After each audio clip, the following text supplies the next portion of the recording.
Good afternoon. In today's class, we will be beginning with uh, IP address once again so that I can revise what we have studied and we can proceed with the IP headers. So first and foremost, if you remember, we started with IPv4 addressing, that is Internet Protocol version 4.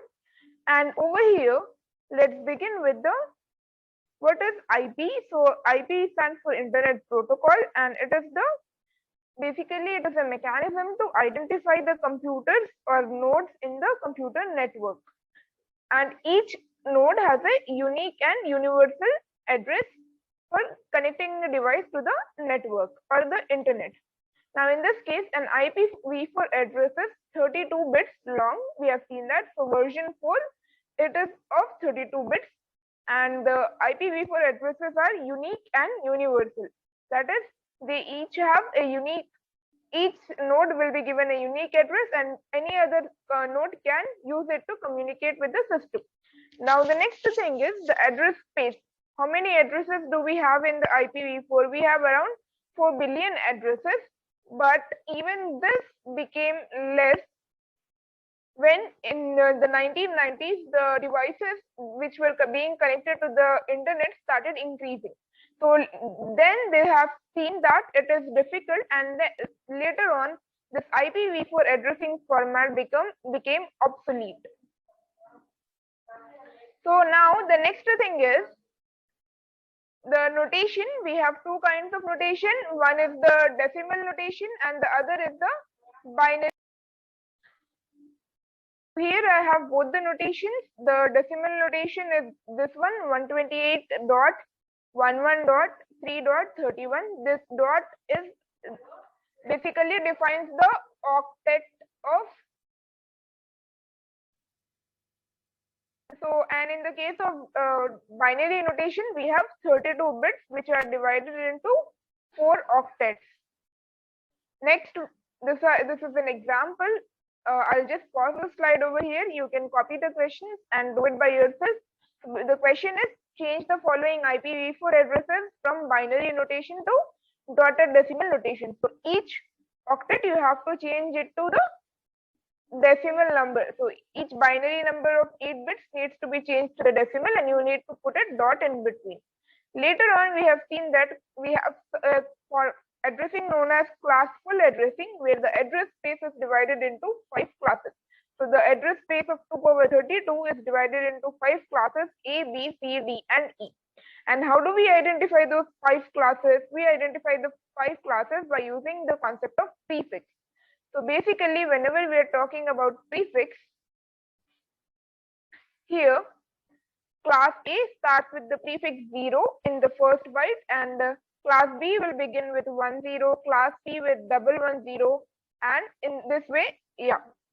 So class A, the prefix will be 0, class B, the prefix is 10, class C 110, class D 110, class E is 4 ones. This is already pre-decided whenever you are talking about classful addressing. To identify the class, this is the notation. And in the case of dotted decimal, the first byte, you can identify the address by using the first byte, or you can identify the class actually by using the first byte. So class A is basically from 0 to 127, class B from 128 to 191, class C 192 to 223, and this way class D and class E. Class D is 224 to 239, and class E is 242 to 55. So basically in the last class, if you remember, if we have all zeros, it will be the first octet will be 0, and if we have all ones, then it will be 255. So this way the entire address space is divided. Next, we have an example with respect to the same, that is find the class of each address. So we have, if it is in binary notation, we have to see the first byte, and if it is in decimal notation, you have to see the first octet, that is the first number before the dot. Now next, we have seen the number of blocks and the block size, or number of networks and the number of hosts you can have in the addressing format. So basically class A has the number of blocks 128, and in each block you can have these many hosts or computers or systems. So basically in class A you will have 2 power 8 minus 1, because first is a prefix already decided, so you will have 2 power 8 minus 1, that is 2 power 7 networks, and in this case you will have 2 power 24 hosts. This is 2 power 16 hosts to 2 power 15 networks, and again 2 power 23 and 2 power 8. So these are, while class B and class E were reserved by the organization which created the concept of IP addresses, class D was multicast and class E was reserved by itself. Now the next concept that we have seen earlier is, in classful addressing, a large part of the available addresses were wasted. So that is the reason there was a concept introduced as masks. This concept was used for subnetting. So this concept was used for subnetting. Later we have seen the default mask for the classes A, B and C. So for classes A, B and C, the notation is /8 for class A, that is the first 8 bits are ones and the rest of the bits are zeros. For class B, the first 16 bits are ones and the rest of the bits are zero. And for class C, the first 24 bits are 1 and the rest of the bits are zeros. So these are the default masks for the class A, B and C. Although we are using the notation over here with respect. Now, as I said in the previous class, we have studied classful addressing, and I did say that classful addressing is almost obsolete. That is, it is not being used right now. Not being used. In fact, classful addressing, the reason it was not being used was the number of IP addresses that were with respect to classful addressing, that is the IPv4 format, it might have been less, or the number of addresses might have been less with respect to the devices in the world right now. So that is why we have started replacing classful addressing with classless addressing. Now moving on. In IPv4 addressing, a block of addresses can be defined as x.y.z.t/n. Now what is this /n? It is the slash notation which gives the mask, default mask or mask, and this is used for the subnetting or the subnetwork in the network. So in IPv4 addressing, a block of addresses can be defined as this by using the slash notation, in which this x.y is the address and /n defines the mask. Now the first address in the block can be found by setting the rightmost 32 minus n bits to zeros. Let's see an example for this. So a block of addresses is granted to a small organization, and we know that one of the addresses is 205.16.37.39/28. What is the first address in the block? So first and foremost, what we have to do is we have to represent this address x.y.z.t with respect to the decimal. This is in decimal, so we have to convert it into binary. And after that, what we have to do, we are supposed to set the 32 minus 28 rightmost bits to 0. So for that, 32 minus 28 rightmost bits to 0 means how many 4 bits must be 0, the rest of them all will be same. So these last right bits should be made 0. So this one is already 0, these 3 ones must be made 0. So if you notice over here, we have done it all zeros. The rest of your binary notation is the same. So what is the address now? It is 205.16.37.32. So that is the first address of the block.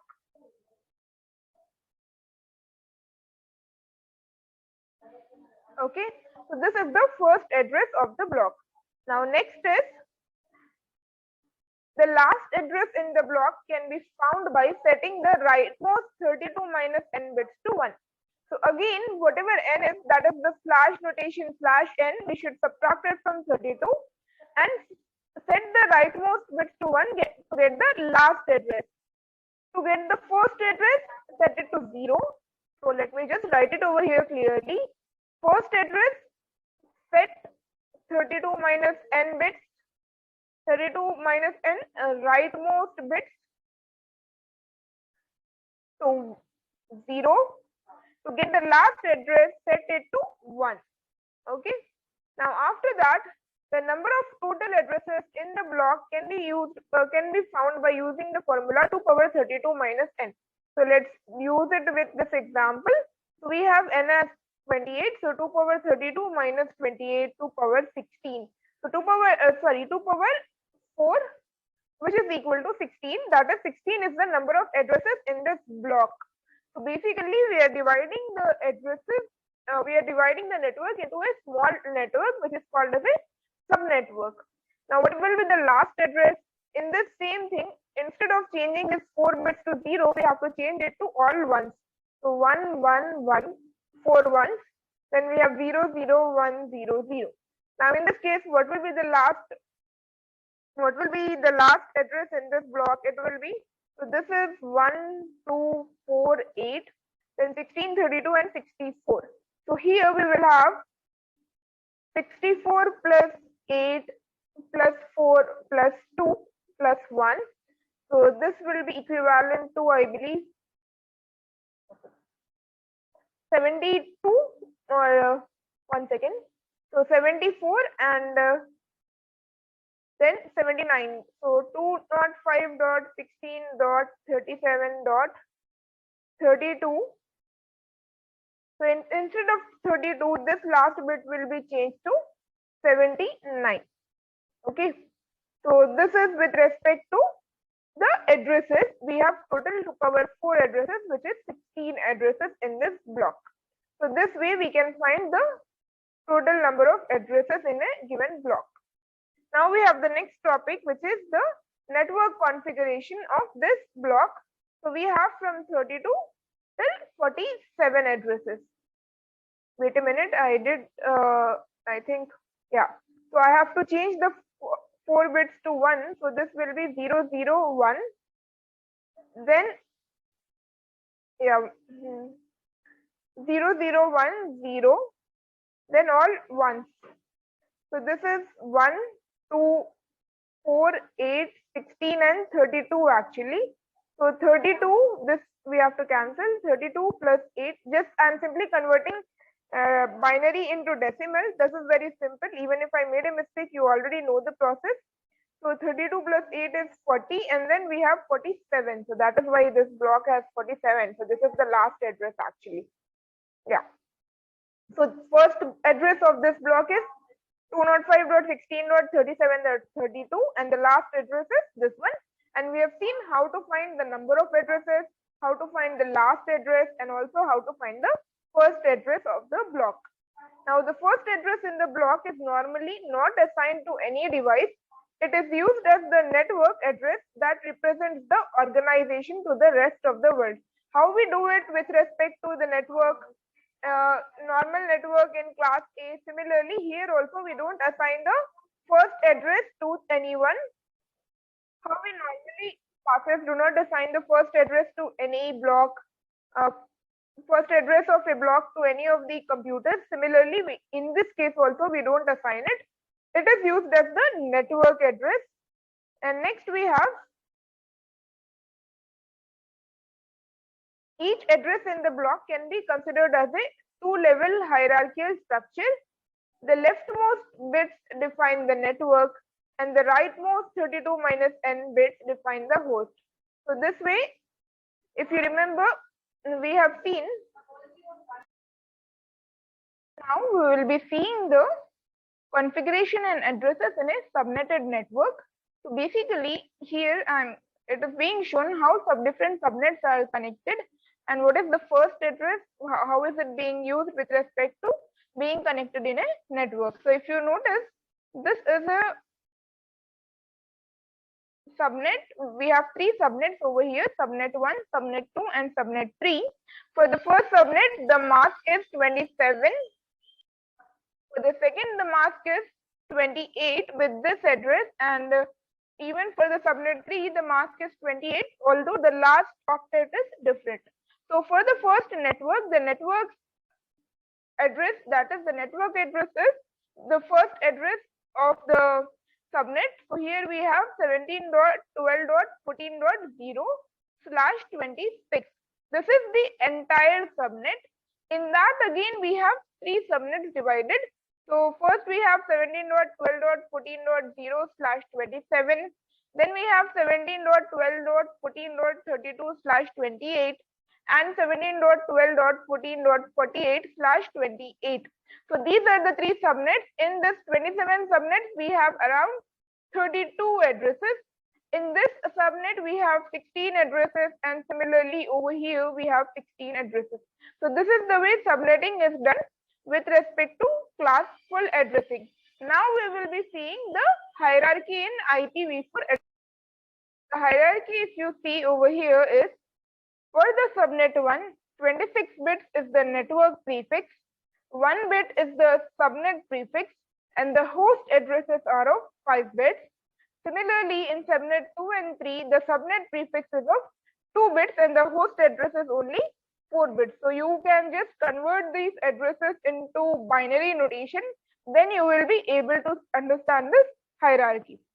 So please try to do it by yourself, because I have given multiple examples of the conversion, and if you simply convert it, you can just see how these addresses are being, how the hierarchy of these addresses is being arranged.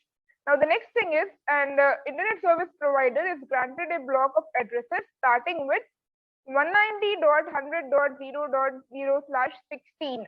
So 16 is the mask. The ISP needs to distribute these addresses to 3 groups of customers as follows. The first group has 64 customers, each needs 256 addresses. Second group has 128 customers and each needs 128 addresses. Third group has 128 customers and each needs 64 addresses. Now we are supposed to design the sub blocks and find out the allocations for the same. So basically, whenever we are trying to do this kind of problems, first we have to write the address and the mask clearly. After writing that, we have to see 64 customers and 256 addresses. So when you're talking about, and each needs 256 addresses, means basically whenever we are talking about 64 customers, we need 64 networks, and in that each network we need 256 hosts. That is what it means. So first and foremost, we have to see how each of these groups have, how many customers each has and how many addresses each group in that customers will. Now let's try to solve this problem. Let's talk about the first group, group 1. So group 1 has 64 customers and each needs 256 addresses. So for group 1, we can, the IP address was 190.100.0.0, and for this group 1 we can assign the address from 190 to this last octet can be written as 60, last 2 octets actually 63.255. So yeah, 63.255. So from here we have total how many customers? From 0 to 63 there are 64 customers. Now for each customer we need to give 256 addresses. So for customer 1,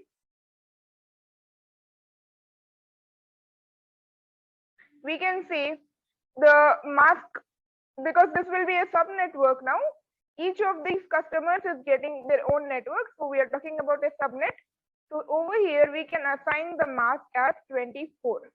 So with respect to this, the first address over here in this first customer, this is customer 1, customer 01 I am talking about.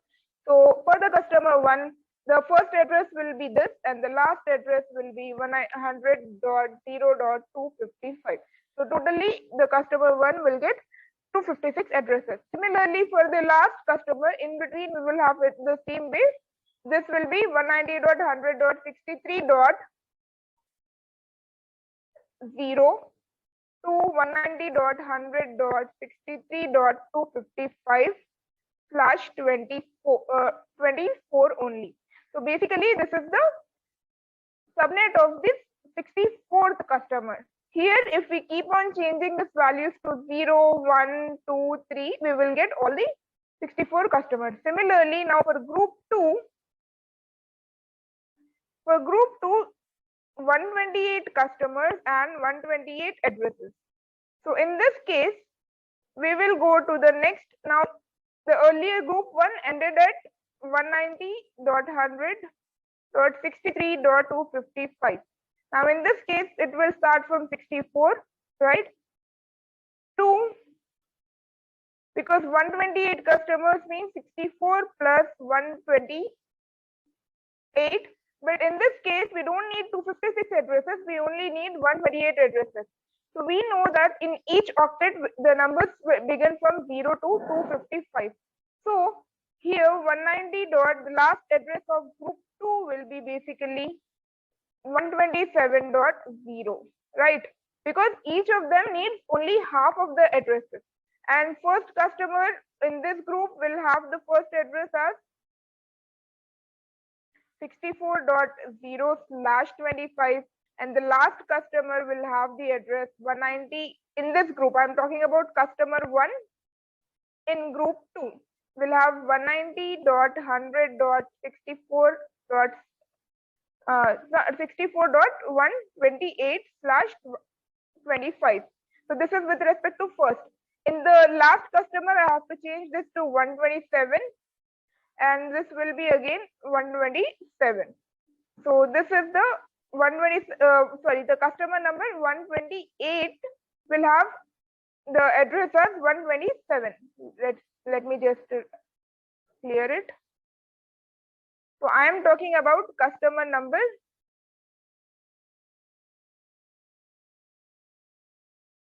customer 128.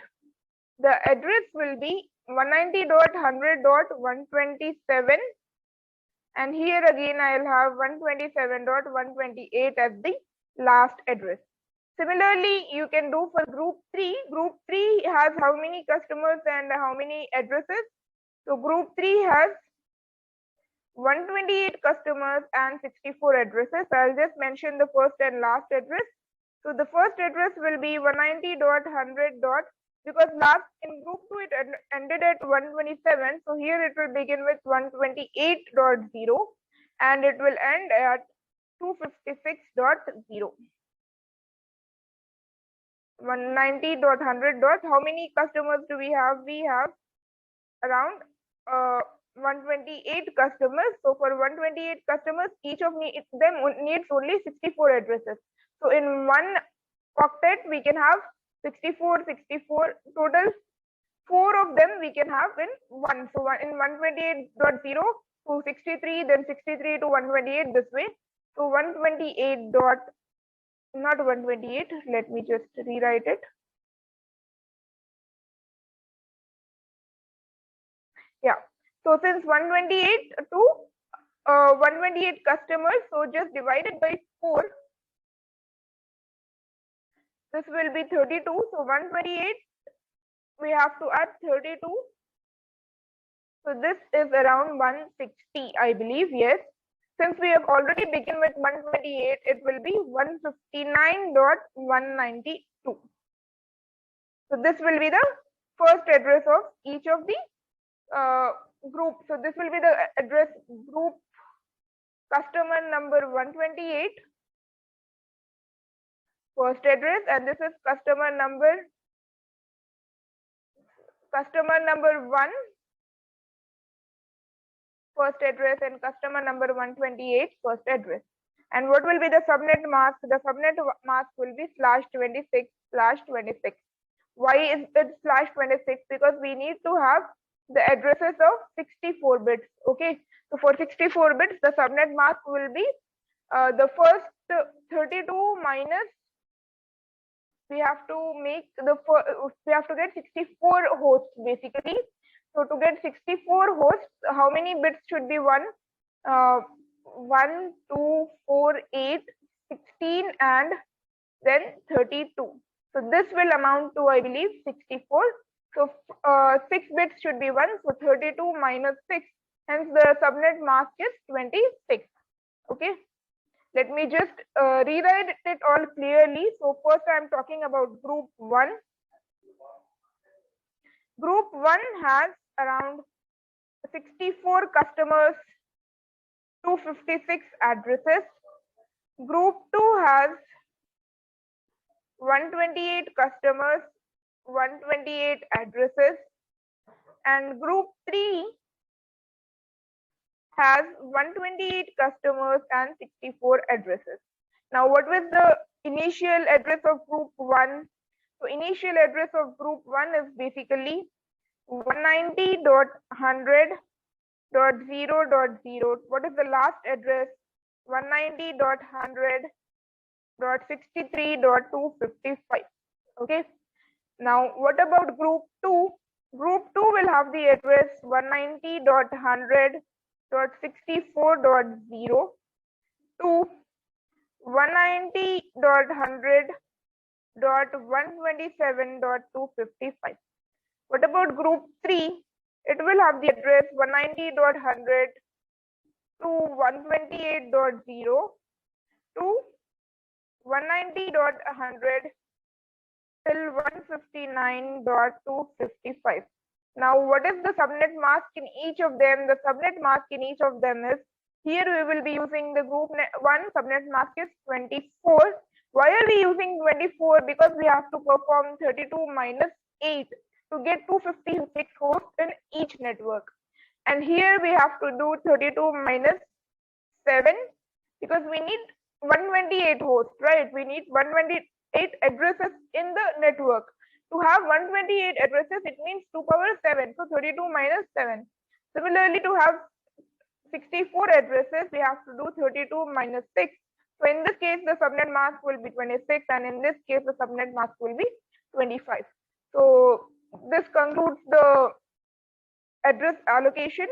And now we have to see the network address translation, which is the NAT. So this is a concept, NAT, which means basically network address translation. So here it is a process in which one or more local IP address is translated into a global IP address and vice versa. That is, if we are translating local address into global address, or we are translating global address into local address, that is the vice versa scenario, then this process is called network address translation. Basically, it means that we are translating the addresses so that each of them, basically what it does is it does the translation of IP addresses so that the packet will reach the destination. NAT, that is network address translation, generally operates on a router or firewall. Now the next thing is, if you notice in this diagram,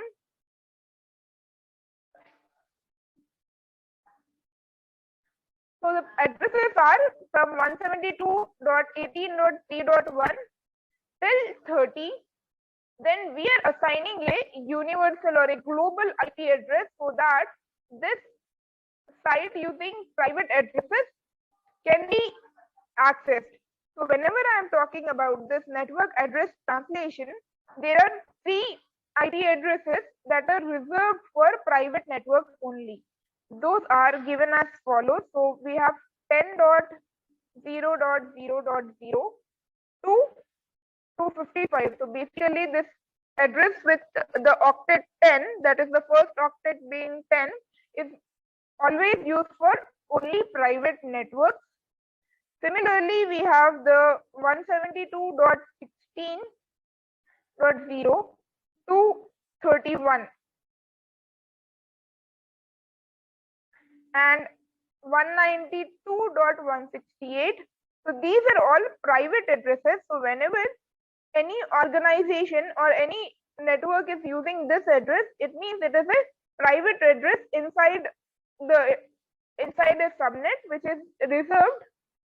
So to separate the addresses used inside this home or businesses, internet authorities have reserved these 3 private addresses. So 192.168.0.0 to 192.168 255.255. So any organization can use an address out of this set without permission from the internet authorities. And whoever is using this address knows that the reserved addresses are for private networks only. They are unique inside the organization, but they are not unique globally. So this is basically the concept of network address translation. All the outgoing packets, so as you see here in this diagram, we have 172.18.3.20. So we know that this is a private address. And what is the address which is used for the communication? It is this 200.24.5.8. Why are we using this? Basically, all the outgoing packets through this NAT router. So this is a network address translation router. It replaces the source address with a global address, and all the incoming packets also pass through this router and replaces this address with whatever destination address you need. So we have the example over here. So suppose the source and the destination are having the address with 172.18.3.1, and the transfer is being in this done in this way, then this address will be replaced with the source address which is inside this network. Okay. Generally, the router is configured. So this router is a NAT router, and it has an interface locally, and also it has an interface globally. And it will have a table to maintain all of this. So it has something known as a translation table. Whenever a packet traverses outside the local network, then NAT converts the local address to global address. And whenever a packet enters the local network, the global address is converted to a local IP network. So this is with respect to the NAT address translation.